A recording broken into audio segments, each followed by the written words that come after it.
Just to get started, my name is Cheryl Logan. I'm an Associate Director of Admissions here at Ashland University. We do have my coworker, Brooke Turson, here. Give him a chance to say hi. But hi, guys. How are you? I'm really good at talking over him sometimes. But with that, we are going to introduce the communication department here on campus. We have public relations and strategic communication, as well as sport communication. So with that, we've got three great faculty members here. We do have Gwen Holman, who is our director of the communication department. She's also a professor. And then we have Dr. Corey Hillman, who is one of our professors within the sport communication side of things. And then finally, Sean Orr, who is a professor within public relations and strategic communication. So they're going to give you a little overview of the program, then they'll break down into the specific majors, and we'll give you the opportunity at the end to get all of your questions answered. However, while they are presenting, feel free to put your questions in the chat box. That way you don't forget them, and we'll make sure that we cover them at the end of this session. We're really excited for everybody to be here, and I am now going to go ahead and turn it over to Sean. Great, thanks so much. I'm excited to be here and share a little bit about communication studies with you, and specifically the public relations and strategic communication program, which is the area that I teach in. But just very quickly as an overview, you probably noticed that almost every job available today talks about needing excellent communication skills, both verbal and written communication skills, and that's what we really focus on in this department, the creation of meaning. We have three majors in the department: public relations and strategic communication, sport communication, and then an applied communication degree that is online. And we have two minors, public relations and health communication. We have a national honorary organization for our students that excel academically, and lots of opportunities for internships and research projects with your faculty. We also have the core area of communication that every student takes regardless of your major, and that is the communication core. There'll be another session on that at another time. So what I'm going to do is I'm going to turn it over to Dr. Hillman, and he's going to tell you a little bit about the sport communication department, and then I'll tell you a little bit about the public relations. All right, thank you, Sean. I just want to thank everyone for being here today. I'm really excited about the opportunity to talk a little bit about the sport communication program with you. So one question that students have is, what exactly is sport communication? And so I want to focus a little bit on that. I want to focus a little bit on some of the courses that we offer within the program. I want to talk just briefly about the Sport Communication Club, which is a student organization for sport communication students, although students from other majors can certainly become a part of it. And then I want to talk very briefly about some of the things our students have been doing as far as internships. So first of all, what is sport communication? Well, just like Sean said, communication is very important for students to have competency in once they graduate. And communication is very fundamental to how sports organizations actually operate. So within our sport communication major, we tend to focus on understanding sports in terms of their cultural impact, meaning that sports shape culture, they also reflect culture. And sports organizations are firmly embedded within these larger cultural contexts. If you think just recently with the COVID-19 crisis, when NBA player Rudy Gobert announced that he had tested positive for COVID-19, the NBA mobilized really quickly and shut the season down. And I think at that particular moment, a lot of people started to take the crisis very seriously because I don't think anybody at that point expected that to happen. So that's one area that we focus on. The second area that we focus on is organizational communication in sports. So you learn a little bit about how sports organizations make decisions. You learn about the relationships they have with different stakeholders. You learn about the different constraints that sports organizations operate with. And then lastly, we focus on relational communication in sports. So you learn a little bit about sport fan communities, coach-athlete relationships, athlete-athlete relationships, and also organizational relationships with athletes in terms of athletes being employees and things like that. So in my PowerPoint slide, each of those areas is represented with its own particular course within the curriculum. There's also an introductory course that you'll take that I don't have listed here. And then there are some electives that you can choose from as well, from both within the communication department and sports management. So for students who become a part of the sports communication major, which hopefully will be the case with some of you, there is a student organization that I'm the advisor for. Just a couple of things that we've done over the last couple of years. Last year, we had a meet and greet with the Canton Charge, so students were able to go to the game and meet with some of the front office staff. The Cleveland Cavaliers, although I imagine at this point it'll be canceled, but we did work out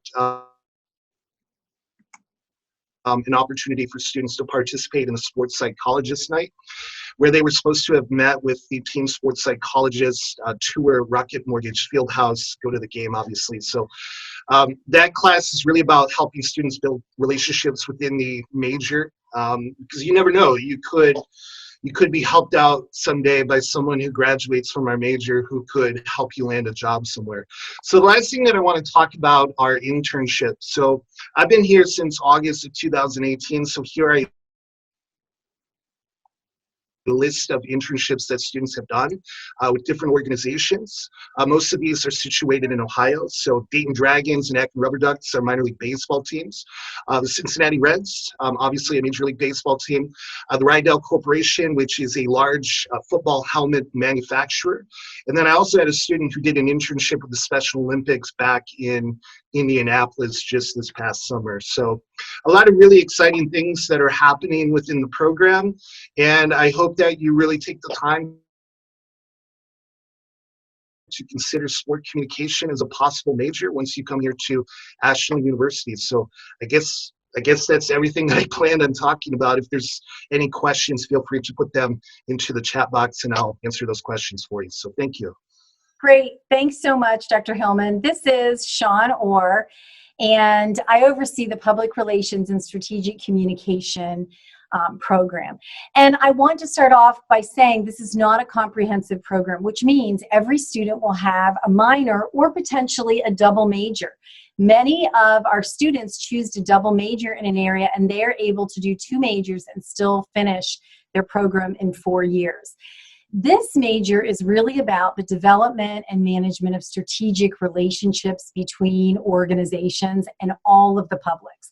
And the really nice thing about this major is it's so broad that students can go in a variety of areas with this degree. So for example, some people think of public relations and they think of publicity. So media relations, building media relations, writing news releases and press releases, and that can be part of it. And those students might choose to get a minor in journalism. Other students say, I love the HR function of an organization and I love creating training videos and working with new employee orientations. They might get a minor in HR and a major in public relations. We have a lot of students that want to go into special event planning.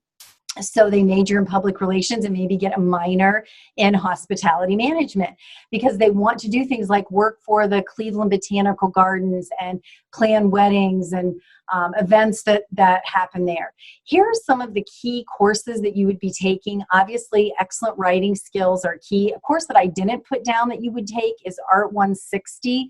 And that is because so much of what we do in public relations is creating collateral. So things like flyers and news releases and internal newsletters and newspapers. So you'll take some art classes to look at how do you aesthetically put all those things together.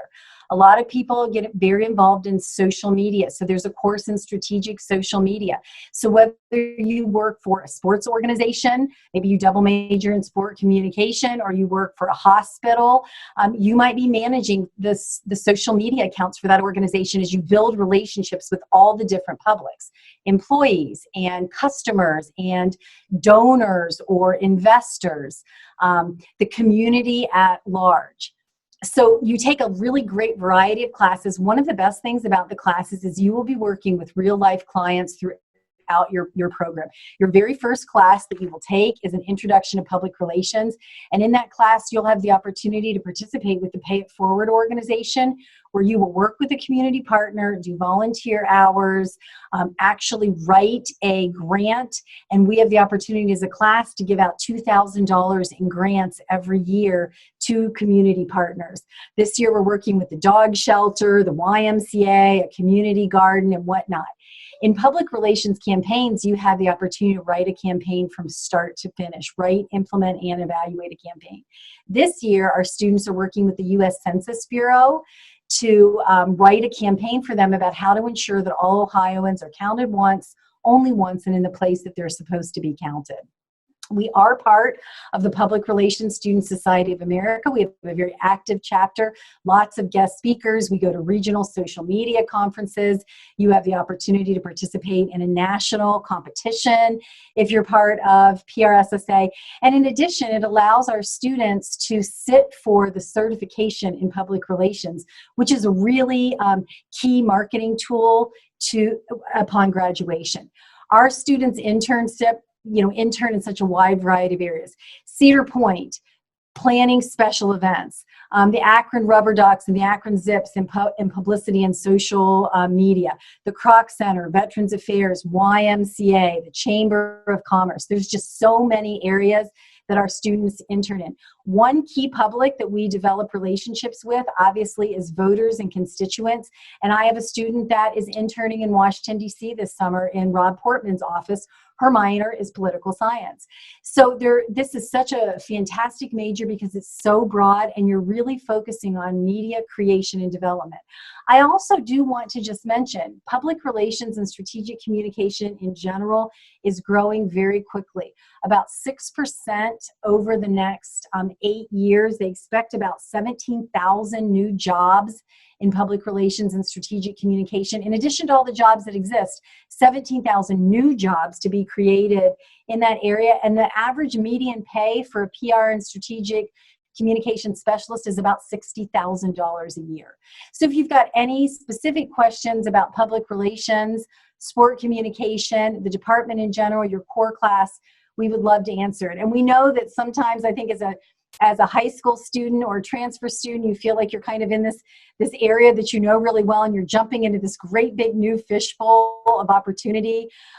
And sometimes we're looking at just making our fish tank a little bit more elaborate, and sometimes it's a whole new bowl. But we want you to know, here at Ashland, our focus is on you, the individual student, your success, helping you achieve what you want with your degree so that you can graduate and work, serve, and lead with integrity in your community. So we would all love to answer questions if you have any. I know Cheryl and Brooke, you said some students sent questions in. So please go ahead and ask whatever we can answer for you.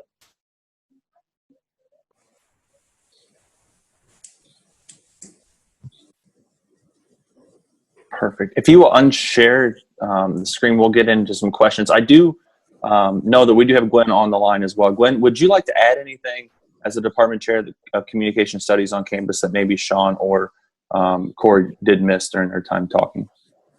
Sure. I'd like to talk just for a couple of minutes about the social science perspective that our department offers for our students, because I think that it has a lot of real world applicability that sometimes it can be hard to see. And so what we mean by that is that in addition to all of the great skills that you heard about already, we also want to teach people how to interact with their social world, with the world around them. And in order to do that, we have to develop not only the intellect of students, but we also have to develop a curiosity within students. This need or drive to really want to learn something, to want to ask questions, even if they seem like hard questions to answer, and then to figure out how to get behind a process that would allow you to collect some data and answer these questions. So in addition to the curiosity, we also want to help students think critically. We want to teach them how to collaborate with other people and how to persuade people. And many times these skills are considered to be soft skills, but they are really important for people once they start working in an organization. And so if we can teach from a social science perspective and foster this curiosity, this critical thinking, the ability to persuade, what happens with students is that we see them start to understand the needs and the wants of diverse audiences, and it helps them tailor their messages to different types of audiences and different types of people.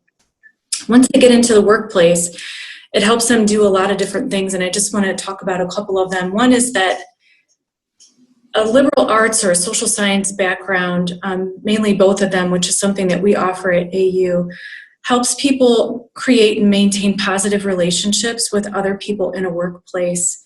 And this helps retain good people with talent in a workplace. It also helps people provide efficient written and oral communication to help the organization run smoothly. And finally, it helps develop some consistency and support the brand of the company so that everybody who's working there can communicate some type of consistent outward message. And really the reputation of the company is enhanced in this way. I think we can all think of examples where maybe poor communication skills on the part of one person damaged a reputation of the company. And so through this development of curiosity, learning about social science, how to ask good questions, how to answer them, how to collect and make sense of data, we see that our students can think really well, they can think critically really well, they can persuade people, influence policy, they know how to develop social networks, and have empathy. They have a degree of emotional intelligence. So I just wanted to add that because I think those things are sometimes, even though they're so important, sometimes we miss really laying that out explicitly for students. And those are some of the other soft skills that you gain in our department through a variety of different courses. Thank you for that. One of our submit questions here, I'm going to start with Corey, and then as soon as you're finished, Corey, we'll go to Sean. One of our biggest core values here on campus is accent on the individual. How do each of your specific programs highlight that? Well, thank you for your question. So you're absolutely right. One of the commitments that we have as a university is to focus specifically on accent on the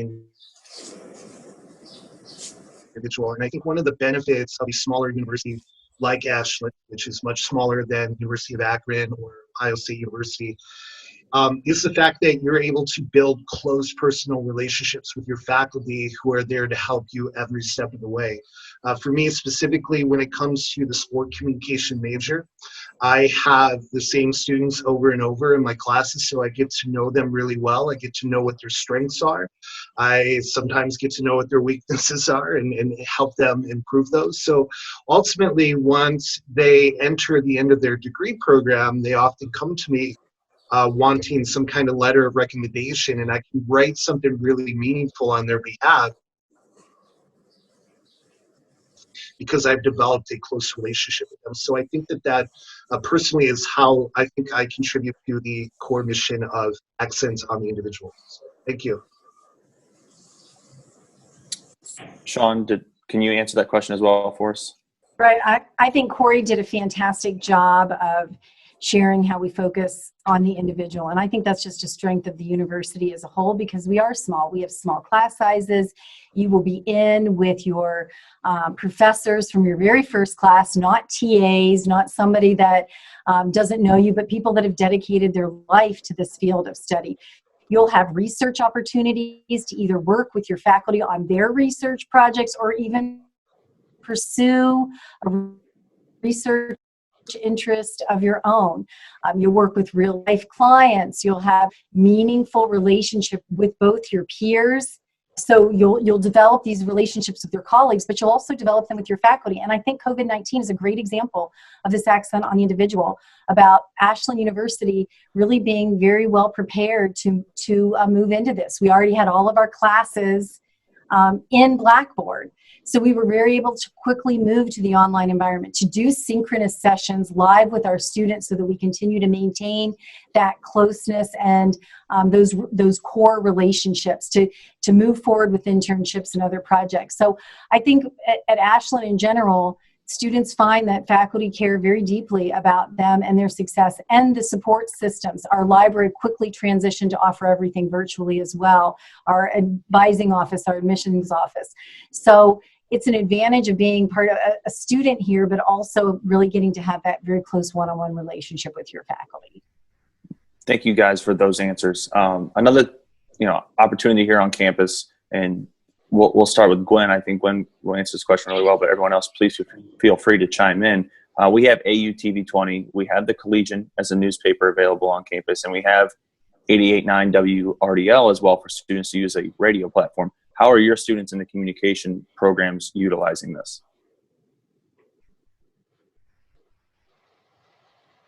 Are you talking about how we're utilizing some of the journalism and digital media programs? Is that the question? Well, yeah, just from a communication standpoint, how are some of your students utilizing those platforms to, enhance their skills as a communicator? So I think, Corey, did you want to answer that? I'm sorry. Yeah, just real quick. One thing that I didn't point out regarding the sport communication major is that it is a smaller major compared to a lot of majors on campus. And part of the reason for that was it was created to be easily paired with another major. So if students wanted to double major, they could major in sport communication along with something else. One of the benefits of that, of course, is that you don't need a major. So as if you're going to be here in an extremely long additional time because you double major. But we have a lot of double majors within the sport communication program who major also over in journalism and digital media because that program provides those students the direct hand-on experience. We think what we do in the sport communication program is we teach students how to think critically about sports and the context by which sports organizations operate. So I want to go back to what Gwen said. A lot of the benefits of having communication knowledge within the sports industry is sometimes very, very hard to see, but it's very obvious once you work within a sports organization. And I was a scout writer for the Los Angeles Dodgers. I worked player security for the Detroit Lions. So I have personal experience understanding the importance of being able to build relationships, being able to analyze problems and so on. But of course, for students who want to go work directly in sports media, they can double major in journalism and digital media where they learn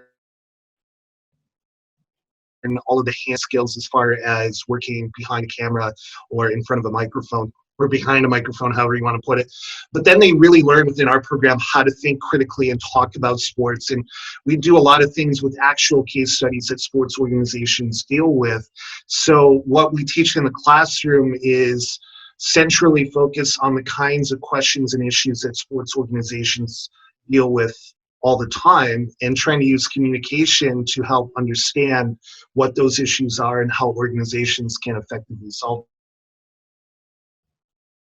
those. So I think in our case, there are a lot of our students who, work with the Collegian, who work with the television station just by virtue of the fact that they're double majors. Sorry, I just wanted to point it out. There are a lot of students within the sport comm program who do those things. So thanks. Absolutely.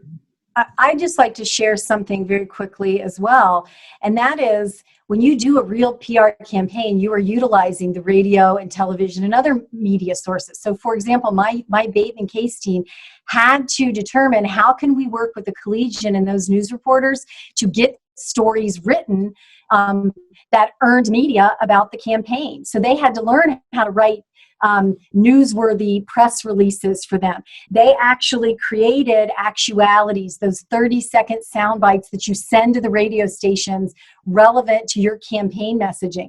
So the really great thing is having a radio station and a television station and a newspaper here gives our PR students the opportunity to practice working with those news outlets in the real world. And again, just as Corey said, many of our students double major or minor in those areas. So they're on those teams. They are reporters, they are publishers and whatnot, double majoring. So it's both great from a practice standpoint to getting real life experience, and then also for their careers.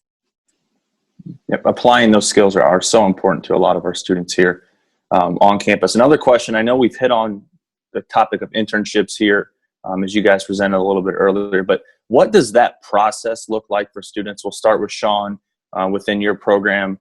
How do the students go about obtaining those internships, and then how do you guys also help them a little bit more in depth? Yeah, great question. So, again, the accent is on the individual. So our students don't just have a 3-hour internship requirement and they go out and get it on their own. Our students can actually do up to 9 hours of internship credit. So they could have 3 internships through their course of study, which is a fantastic opportunity to build their professional network and practice their real life skills. We work with the students. They actually have a packet of information that they fill out. We work with career services. PRSSA just did a whole set of programming on internships, how to find the right internship for you, how to build your network. We have a great program here at the university called Wiser, where we can connect students with AU graduates and supporters that are working in those fields to help them find internships. So we really work with our students one-on-one, guiding, directing, potentially talking to internship sites for them. Students usually create a portfolio or a paper as a result of an internship experience. And obviously many of them do multiple internship experience, and we focus on specific objectives of the program that they are focusing on. So like Gwen said, maybe the objective is message creation. Maybe the objective of their internship is organizational communication and relationships, and they're working within an organization in their corporate communication department. So whatever the student wants to do, we work with them to help them find an internship or multiple internships based on what they would can see themselves doing when they graduate. Corey, do you want to share how you work with your students?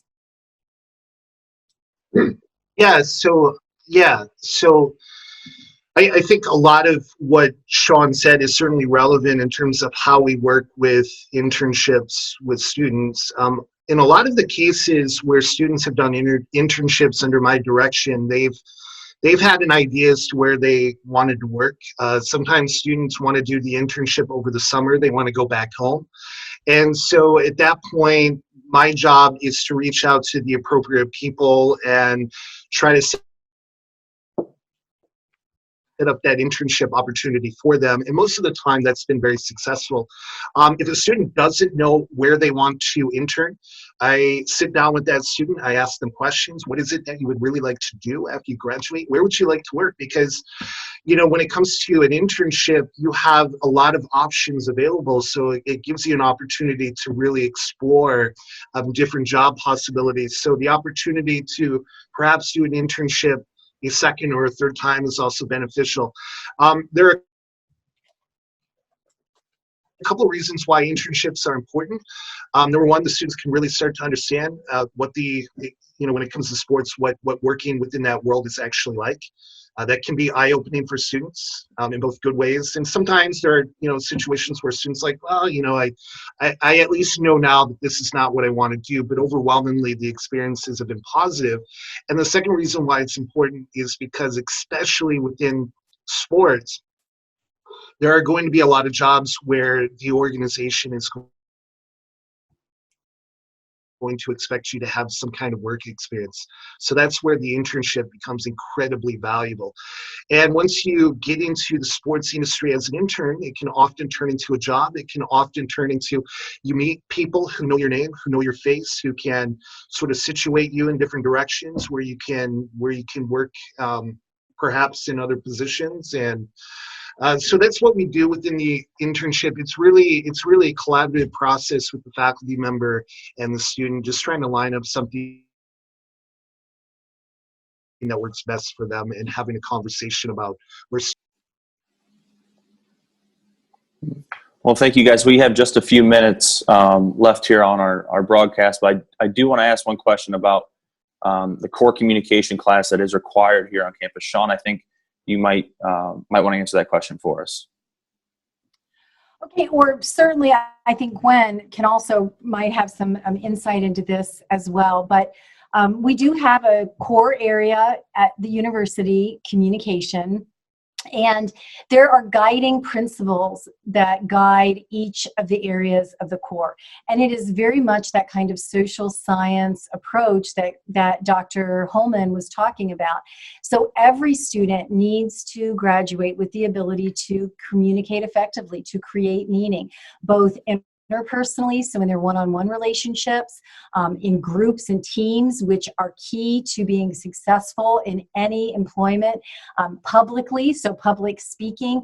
And then there's a lot of other communication skills that we focus on in that core class. So for example, listening and theory, so nonverbal communication, all of those things. So every student at the university does take one communication class. They have a choice between two, a general human communication class, or we also have a health communication class that our nursing students often lean towards, perhaps our public health students, our students minoring in health communication would lean towards that class. But it is very much a how do we think critically and creatively around the way that we create meaning with people. So Gwen, do you have anything that you want to add about our core communication course?